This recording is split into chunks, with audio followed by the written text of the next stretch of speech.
Greetings everyone, Mr. Priz here. Quick tutorial, making custom thumbnails in Paint.net. Was asked this by a fellow streamer of mine, how I get my little custom thumbnails for YouTube and have continuity from one to the next. I use Paint.net. It's kind of similar to GIMP or to Photoshop, any editing software. Reason I use Paint.net is A, it's free, and B, I'm cheap. I prefer frugal. Anyway, but they all kind of work the same. You might be thinking, first of all, hey, what's the big deal? You just grab an image and you use that and you put whatever words you want on it and you're done. I guess you can do that, but you might be doing a whole series and you might need to make some little changes and whatever. So you're going to need to knock out a whole bunch of thumbnails. You might need to be going back and editing it, and so it's not just as simple as, you know, throw some words on it. Sometimes it is, and that's fine, but I'm going to show you a method that I use. First, one thing you have to remember on YouTube, I'm going to open this up here, this little image, 16:9, that is the ratio for your thumbnail. They recommend 1280 by 720. You can get by with half that, so 640 by 360, I believe it is. But it should be a 16:9 ratio, so it fits the little thumbnail box properly.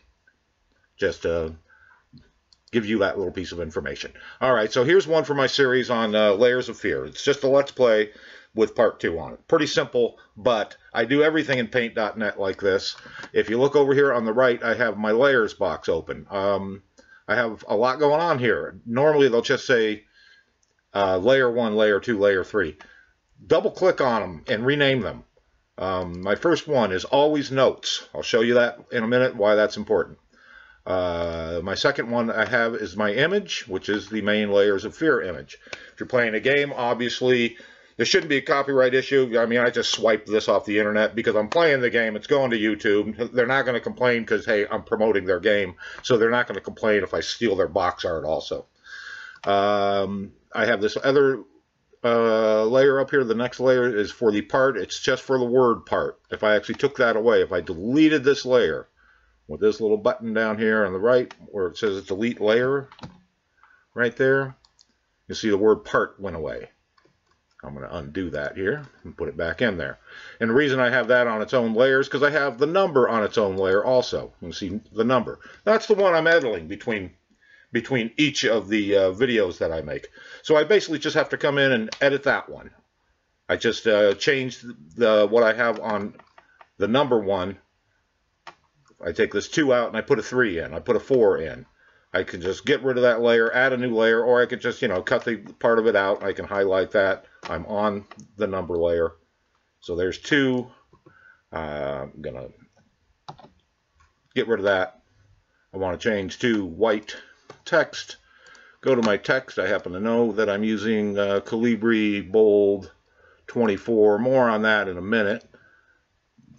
Okay, and then I could just, on this layer, it's the only thing on this layer. There's nothing else on the number layer at all. So I can just put 3. It doesn't line up. It doesn't matter. I can take it, go ahead and highlight it, use the blue arrow. That's your hard dragging arrow, not just highlighting. And I can move this little thing kind of in there, and I just use my little up and down arrows to get it to line up on the same height, and then move it over to the side till I get it where I want. And there it is. Now it's part 3. Do my selection box. That first box over here in the upper left is always the selection box. Click anywhere on the screen to get it to go away. Okay, now it's Let's Play Layers of Fear part 3. And of course my top layer is just the Let's Play part. I'm going to go down to this notes layer again. This was important. That layer you can't see. When you're working with layers, think of them as sheets of paper. They're all like transparent, so you can see all the images that are underneath. But of course, my image one fully takes up the box, so you're not seeing anything else that's under there. My first layer is called notes, and if I move it up and down, you have little things here to move them up and down. I'm going to move it up a couple, or up 1. Okay. This is where I make my notes. I put in here Calibri 24 bold. Trust me, one of these days, they'll come out like with some downloadable content 6 months from now. with a new ending to the game or something, and I want to play it and I want to add to the series, and then I want to make my thumbnail and I'll go, crap, what font did I use?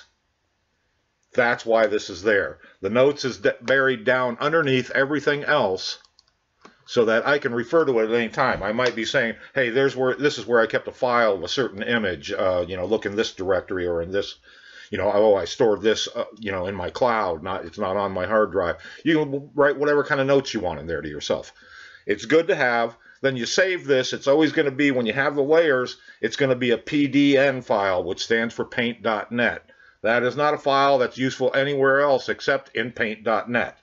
If you want to make it useful, then you're going to squish all these down. You have over on your layers box, you're going to have where you can go ahead, and this button right here is where you merge layers down. So I'm going to merge starting from the top. I'm going to merge, merge, merge, merge.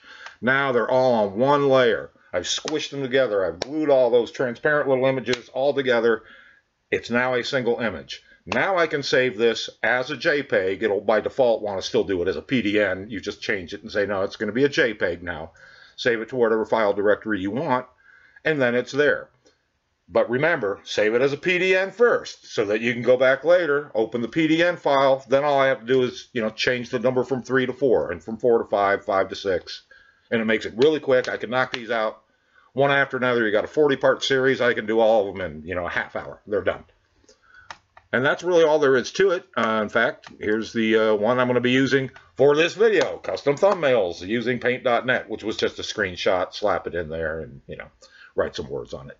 Anyway, that's all there is to it. Hope that was helpful. Hope you find the little layers tutorial helpful. It's a not often, thought about by a lot of people. They just start creating art, but they really should be putting every element, everything they add to an image on a separate layer. Makes it really easy to move things around. You'll run into this. There's YouTube, Facebook, Twitch. Everybody's got like a banner, but they'll say, oh yeah, but ours got to be this size. And it's hard to try and resize them all the time. It's much easier to have all your elements, and you can just kind of freely move them around on separate layers to get them lined up right and proportioned the way you want, so that you can save it within the bounds of every creative site, because they'll all have a different one.